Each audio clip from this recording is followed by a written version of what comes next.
So Lakshmi, you began your formal musical education learning vocal music from Srimati Padmavati Anantagopalan, and then you continue to learn Veena from her as well.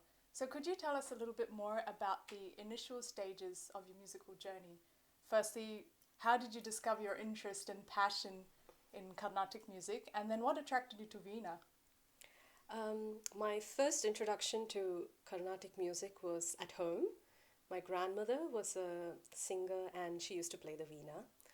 I used to listen to her singing at home every day. She used to play the veena all the time, so it was like a pervasive thing in my life. So I was always exposed to music and I used to keep listening to her, and I just got naturally drawn towards music.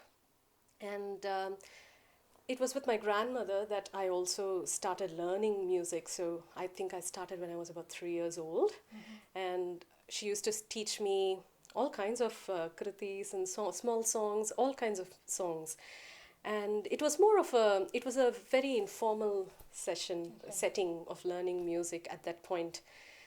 However, I think my serious initiation to music was with Srimati Padmavati Anantagopalan, Right. Mami. That was when I was about 8 years old. And Padmavati Mami comes from a very illustrious Bani of music, Carnatic Okay. music. She Yeah. comes from the Lalgudi school, Yeah, of course. being Lalgudi Mama's sister. So I think I was very fortunate to have had that exposure to be her student as from a very young age, because I learned the real deal of Carnatic music right from the beginning. And she, being a Vainika herself, at some point I think at some point she started teaching me to play the veena. Right. And since there was always a veena at home and I was exposed to that as well at home, I just Okay. started picking it up and I used to learn it. And yeah, that's how I got into music.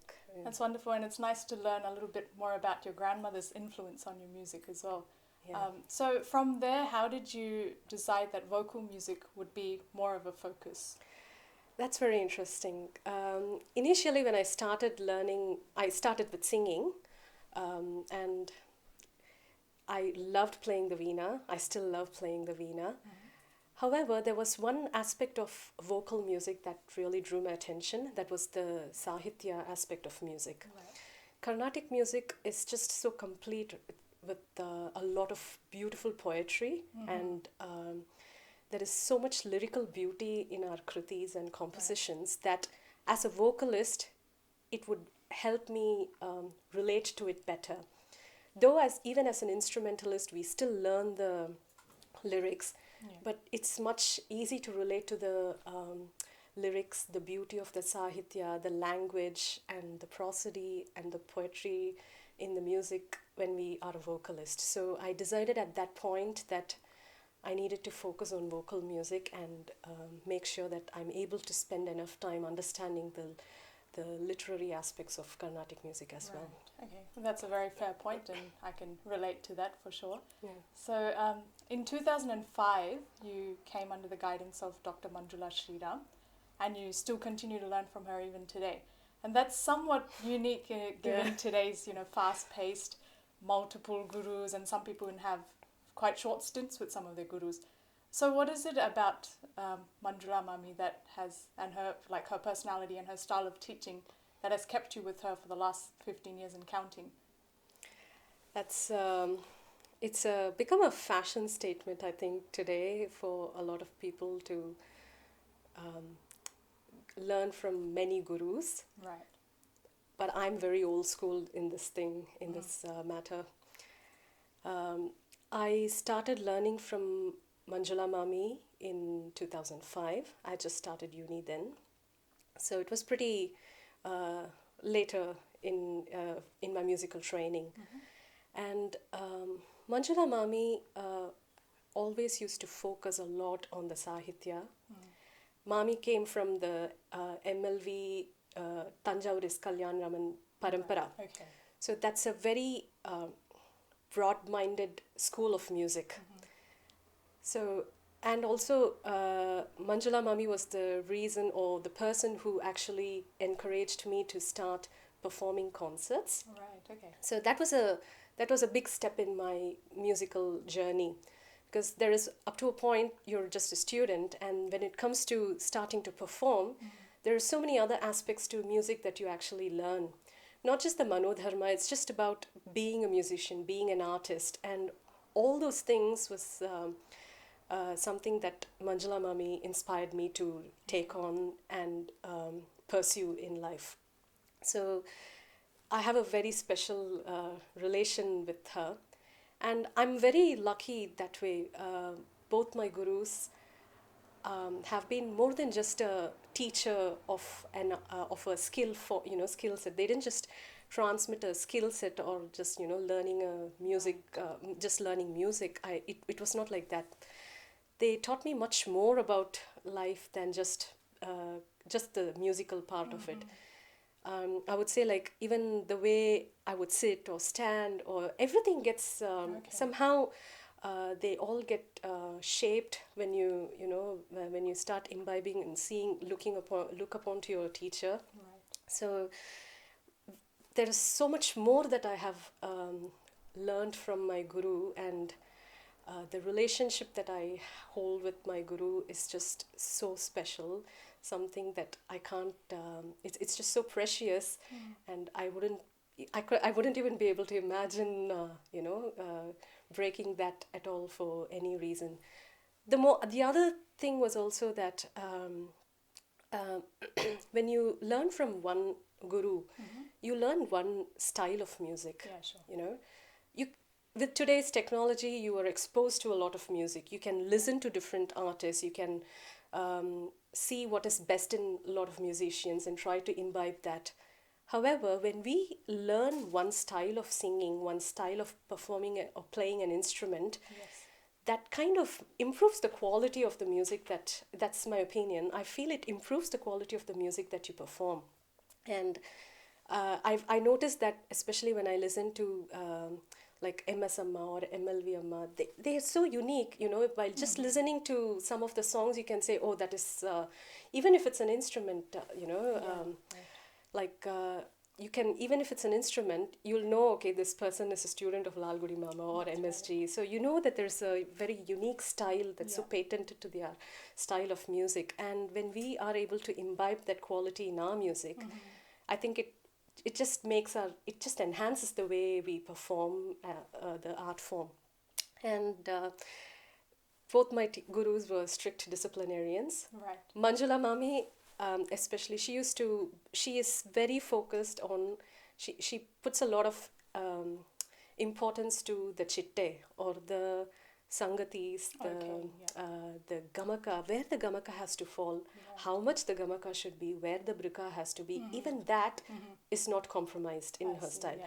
Anything less than what she has, told us to sing in that notation, in that sangati, Yeah.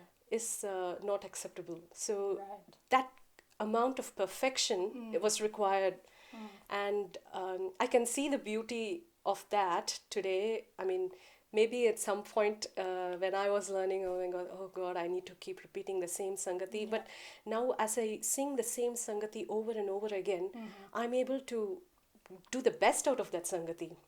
So that kind of improves the quality of our music. So Right. I feel that is a very important thing, and when we are able to stay with one guru, we imbibe that to the best, to the our music reflects that quality the most. And since my relationship with Mami is like so much more than just a music teacher relationship, she's a friend, a philosopher, a guide. It's that way. Absolutely. So So it's a very special bond that you share with yeah, much more than just that of a guru and a shishya, maybe. yeah, it's just so special, and there are so many life experiences that I've shared with her, and Right. that I can speak to her about anything and get her guidance, and and what she has offered to me in life is much more than just music, and and she's made music a way of my life, you know. So that's too special for me to just cast aside and try to, you know. So that's the main reason I feel that, you know, if we had in a circumstance that we can stay with one guru, I think that will be the best way for us to learn music. Absolutely. And I guess another thing that's quite special about Manjula Mami is the fact that she's one of very few musicians or teachers of Carnatic music today who don't teach online still, even till today. So there's not many of them, I think, especially in today's time. Yeah. So you've had the unique experience of going through this Gurukulavasam style of learning. So could you walk us through what was a typical class or learning session, if there was a typical? What was that like? And what were the kinds of things you learnt musically and otherwise, if you can name a few? That's a very that's a question that's very dear to me, because I'm one of the very few people who probably would have experienced a modern day Gurukulam in these days. And my experience with Gurukulam started with Padmavati Mami, in fact. Right, okay. And it's not just learning music. So I still had a normal school routine. Okay. I used to go to school. Outside of my school hours, I was always in party class. Okay. And it's before school hours, after school hours, and it's not just we're not just singing all the time. I would do so many other things in that time that I spent in party class. So it would be okay. I would still have my own lessons with my teacher, and I would help my teacher when she's taking classes for some junior students. Okay. Or I would be listening to some senior students sing in the class, or I would be listening to my own guru play the veena, or when she is practicing. Or so you spent hours together in her house? Or Yeah. Like what was the... So I used to actually spend hours in stretch. Right. So if I go back from school to party class in the evening, I would start I'd spend all evening there. My parents used to pick me up at 10 p.m. Okay. at night, Okay. and then I used to go home. And the next day early morning, they used to drop me back in party right. class. Okay. And then I used to sing a little bit. I used to help out. And it's not just learning. There is also some very important aspect called the Guru Seva. So just little things. I was still quite young. So I was not very great at helping. But whatever little that I could do, helping clean around the house a bit, or watering her garden, or setting up the room for the class that used to come. And since I was learning veena, I used to help set up all the veenas for the class, have them tuned, make sure everything is ready, so that when the students come in, the class goes on without any interruptions. And so all these things was also part of the package. Okay, yeah. And I also got continuously exposed to music at the same time. So that was my experience with Padmavati Mami. And with Manjula Mami, it so happened that Mami had to move to Bangalore while I was still learning from her, while I was in uni. And so I had no other option but to actually go to Bangalore and spend some days with her and learn. And that was really special, because I used to stay at her place, and I used to spend all the time talking. There is a constant conversation of music going on, and classes goes for 5-6 hours in a stretch. Okay. There's like no one feels tired. Time just flies by, and and then you learn so much. We learn so much, and any other outside of that, we'll be listening to music. I'll just be putting talam for some tanya vartanam, trying to practice doing that.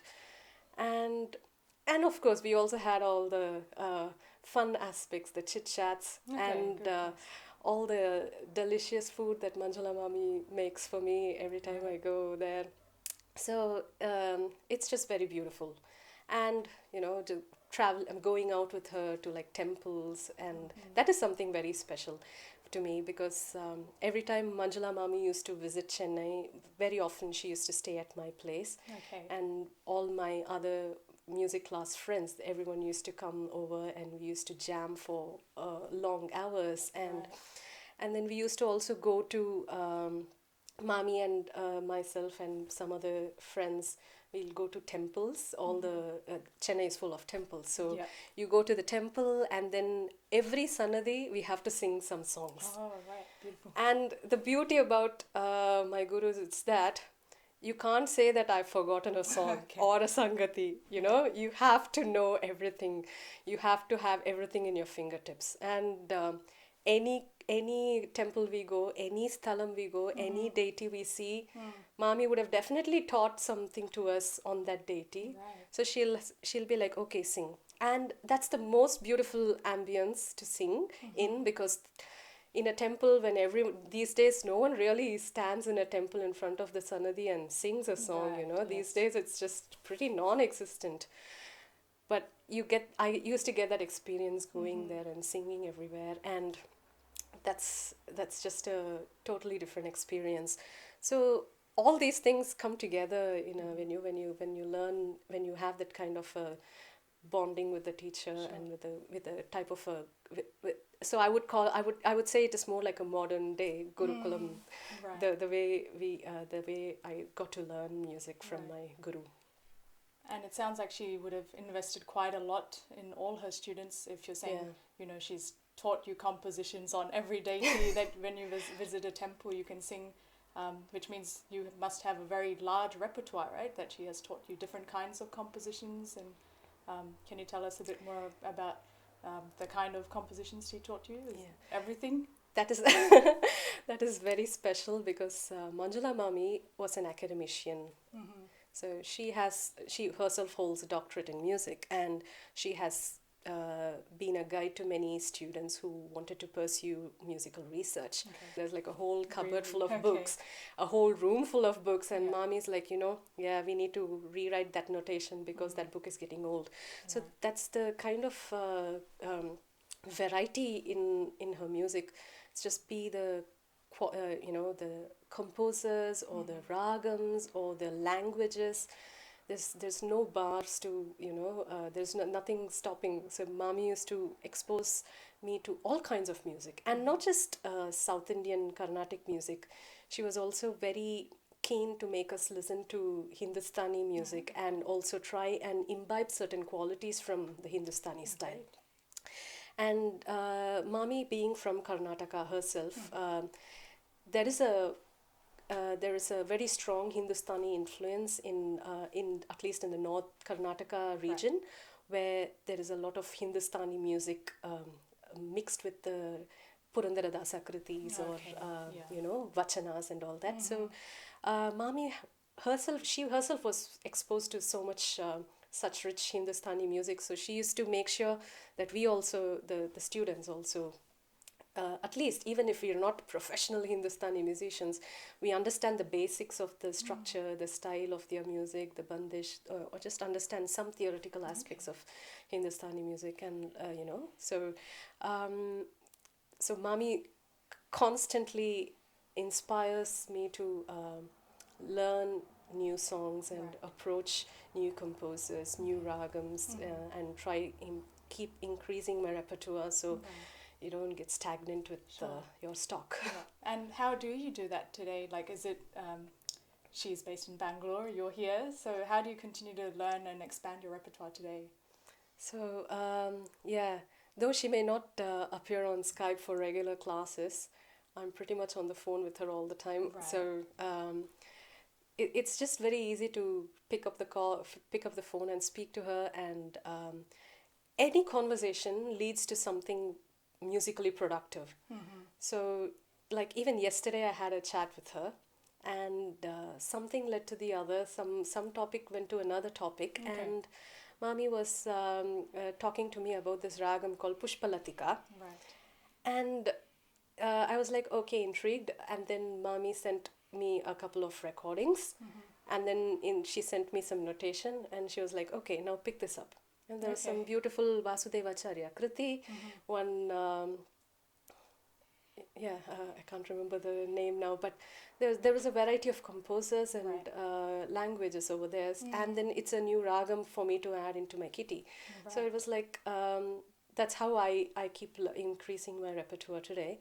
And also when it comes to like when you perform a concert, I would like to sing something new. Mami always encouraged that. Right. In a Okay. concert, she would say, every concert that we perform, there should be at least one item that we do something totally new from what you've done in the past. Sure. So when you have to do it and when you have to perform the song in a concert, then you need to make sure that you are really confident with that piece. Right. Be the song, the chitte, the manodharma aspects, and everything. So you have to work on all parts of that song and you have it ready.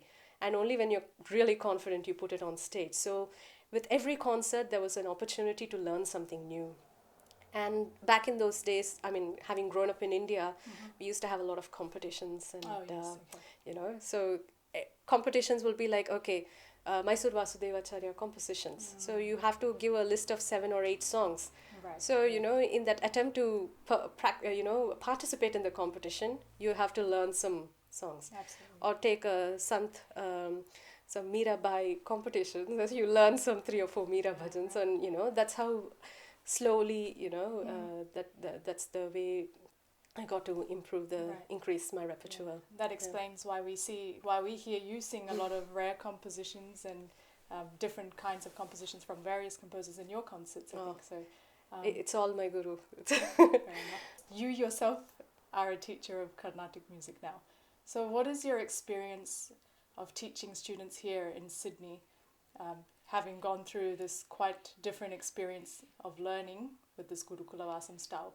Are there certain aspects that are easily transferable in this kind of time-bound, once a week, 1 hour type classes, and are there other aspects which are quite difficult to, bring across in this format? Yeah, uh, I'm very lucky to have a handful of students who are also very dedicated. I try to offer to my students how my gurus have, spent their time with me. Unfortunately, I'm not able to spend as much time with my students. However, the intent is the same. I try to transmit Carnatic music in the way it was given to me, be it the precision of the Sangati or the Gamakas and all that. However, the 1 week or once a week or twice a week class I don't really think that's as effective as opposed to having a more continuous interaction with your guru. You also picked up Western classical violin for a while. I'm not sure if you're still continuing with that, but what drove you to pick up Western classical? Moving to Australia and was the best opportunity for me to widen my horizons with music, and it's so hard, but I really enjoy the challenge. It's like my Mount Everest, really. It's a wonderful, it's a very beautiful challenge that I keep myself. It keeps me occupied. It keeps me learning something new, and it helps me also to relate classical music with our own style of music, especially with the theoretical aspects of it, which is very fascinating to me. And I've always been interested in not just the musical part of it, but also the theoretical aspects of Carnatic music and the other styles of music out there in the world. There's definitely a lot of elements from other genres that help us to enhance this Carnatic music genre as well, isn't it? That's Agreed. one of the biggest benefits of learning and being exposed to different kinds of musics. Yeah, I totally agree to that. Especially with Western. So I had a short stint with learning a bit of Western opera singing. Oh, wow. That kind of opened a lot of things when it came to my problems with my voice, especially. Because I don't have a very strong voice. I have quite a feeble voice, and with the little bit of training that it wasn't a very long time that it wasn't a I didn't learn for a very long time, but just a few sessions with some opera singers kind of opened the way I even delivered my singing, the way I opened my voice, or how the voice was produced, and made me understand the technicalities behind singing. So I think learning Western classical, be it singing or an instrument, helps us improve our techniques. Absolutely. As a with the in the skill, in the musical skill that you learn, the techniques become so much finer because they give so much attention to it, and that kind of helps you become a better performer. Absolutely. Couldn't agree more. So just a general question to wrap up. Technology, especially in the current situation, has drastically altered the way that we learn and share Carnatic music. So in your view, what are some of the challenges and some of the positives that have come about because of that? I think technology has come a long way in helping students of music, and be the quality of the audio and video conferencing and calls. The quality has become so much better. So it's quite effective, especially in the days, in the current situation that we are living in. I think we don't have much of an option to travel or to go to your teacher's place and learn. So I think it's making for a great temporary replacement. Right. And it really has enabled people stay in touch, or the students stay in touch with their teachers, and keep learning music continuously. The learning process doesn't stop. It's always continuous because of technology. And I would just WhatsApp my guru for some questions randomly. Like just before a concert, I might have some question that I'd like to check with her, and it's just so easy to reach out. It's not like the olden days when you had to go to the person and learn it. So there's so much that technology has enabled, and the variety of music that we are able to expose ourselves to, the different musicians, and all the content that is available. I think it's really a boon to students of music and in general a rasika. So I think technology has really helped take music to a better place, and take our Carnatic music, which definitely needs to be showcased, because it's such a beautiful style of music, and it needs to be showcased in this world, and to be able to reach out to different kinds of audience, not just a very limited South Indian audience, to much more than them. I think technology will definitely be the way to break barriers. Great. And did you teach online during this lockdown at all? What were your experiences with that? Because learning online is one thing, but teaching online, I think, in my experience, it's probably a much more challenging thing. How did you feel about that? It has been okay. I think I started off reluctantly. However, it still gives me the opportunity to stay in touch with my students and make sure that there is some progress happening during these days. So, and the style of teaching has also been improving, because I learn from every session that I take, and I see where I can improve it better. The only biggest problem I think today is the time lag, because we can never sync the thalams. Yeah. So that's the only thing that is going to get a huge hit. But apart from that, I think it has been quite effective in my experience with teaching also. So, Okay. yeah. Wonderful. So thank you so much, Lakshmi, for sharing your rich and insightful experiences with us. Thank you to YSM for having given me this opportunity to share my music learning experience with everyone. And thanks to all our viewers for tuning in.